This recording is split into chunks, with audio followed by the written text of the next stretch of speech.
Samajwadi party के वरिष्ठ नेता एवं नेता प्रतिपक्ष माता प्रसाद पांडेय आज सुल्तानपुर पहुंचे। इस दौरान वे सपा नेता शिवम पांडे के यहां मीडिया से रूबरू हुए।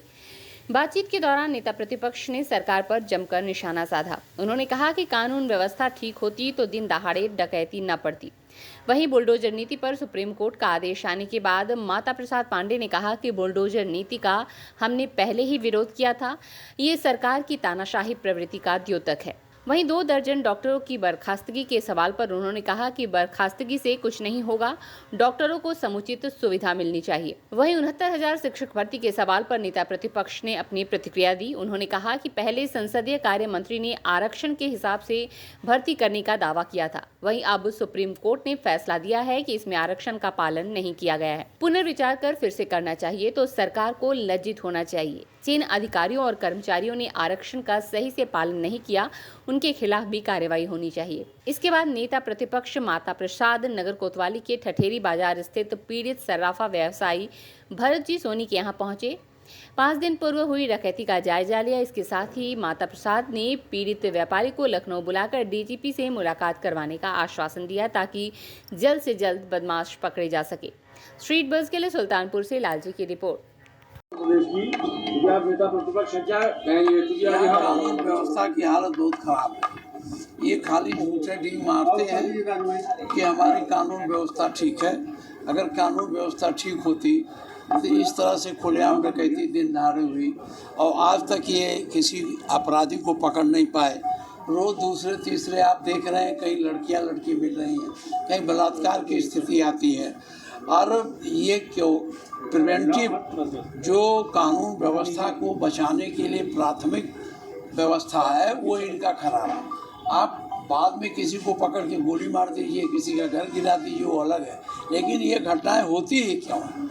अगर आपकी कानून व्यवस्था ठीक है तो घटनाएं नहीं घटित होनी चाहिए। आज सुप्रीम कोर्ट ने निर्णय दिया है इसी बुलडोजर नीति पे ही योगी की, जो बुलडोजर नीति पे का रिव्यू होना चाहिए बिना किसी उसके, उस पे क्या कहेंगे? देखिए, बुलडोजर नीति की हमने पूरी आलोचना की थी, पहले भी कहा था, असेंबली में कहा था, रोज हम कहते हैं। ये बुलडोजर नीति एक तरह से तानाशाही प्रवृत्ति का द्योतक है। कानून व्यवस्था प्रजातंत्र रूल ऑफ लॉ है, कानून का राज प्रजातंत्र होता है। कोई प्रक्रिया बिना कानून के नहीं हो सकता। ये किसी का भी होता है, किसका घर है उसको ले जाके गिरा देते हैं।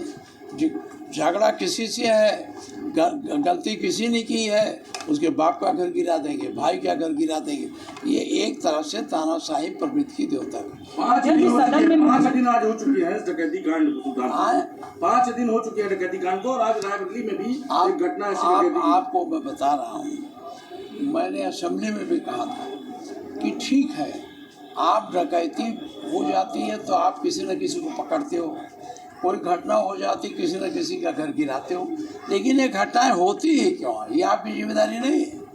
क्यों घटना होती है? आप अगर पहले से प्रिकॉशन लें, इतनी बड़ी फोर्स है, ये भी नहीं कहा सकते कि हमारे पास फोर्स नहीं है।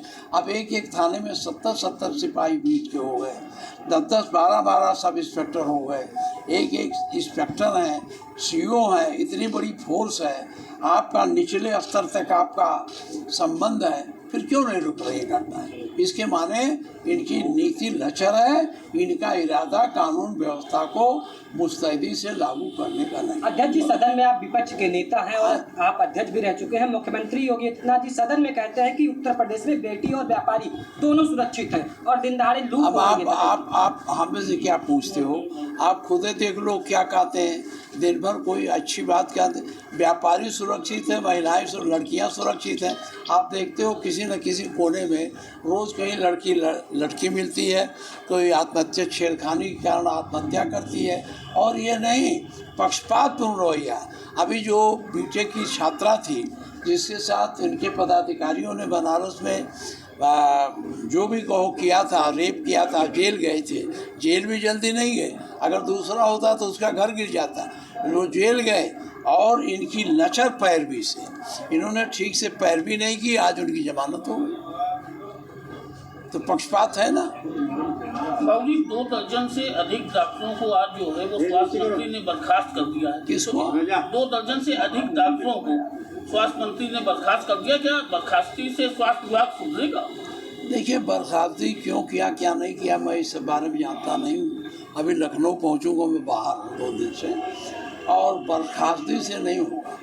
डॉक्टरों को आप जब तक समुचित सुविधा नहीं देंगे और तब तक वो डॉक्टर वहाँ नहीं रहेंगे। एक डॉक्टर प्राइवेट प्रैक्टिस करता है तो 4-5 लाख रुपया महीना कमा लेता है, आप उसे 1 लाख रुपये महीने पर देते हो तो उसकी उतनी रुचि नहीं है।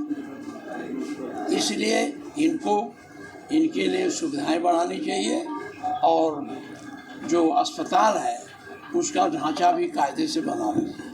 एक सवाल है, 69,000 शिक्षक भर्तियों को लेके हाँ। काफी अभ्यर्थी अभी भी लखनऊ में आंदोलन कर रहे हैं। इसको लेके आपका क्या स्टेप है? देखिए, हम 69,000 भर्तियों में जो आरक्षण का पालन नहीं हुआ था और ईगो गार्डन में 6,000 से ज़्यादा छात्र वहाँ धरने पर बैठे थे।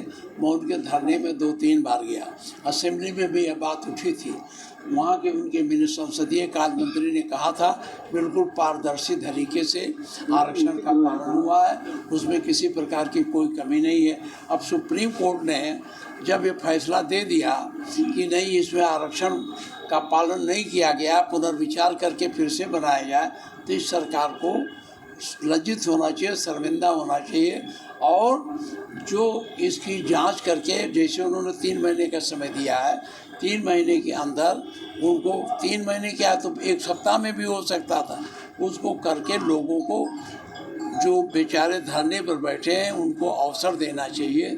और दूसरी बात, जिन लोगों ने आरक्षण की व्यवस्था का पालन नहीं किया, जिन अधिकारियों ने, कर्मचारियों ने, उनके खिलाफ कार्रवाई करनी चाहिए। बाबूजी, उपचुनाव को लेके क्या तैयारी है सपा की? समाजवादी पार्टी की पूरी तैयारी है और समाजवादी पार्टी पूरी मजबूती से लड़ेगी। गठबंधन में लड़ेगी। यहाँ नहीं है पीड़ित परिवार से मिलने, तब के जो सांसद हैं अभी आए नहीं मिलने पीड़ित परिवार से। अब ये देखिए, अब हम इस पर कुछ नहीं कह सकते क्योंकि हमारी न उनसे अभी बात हुई, न कुछ हुआ।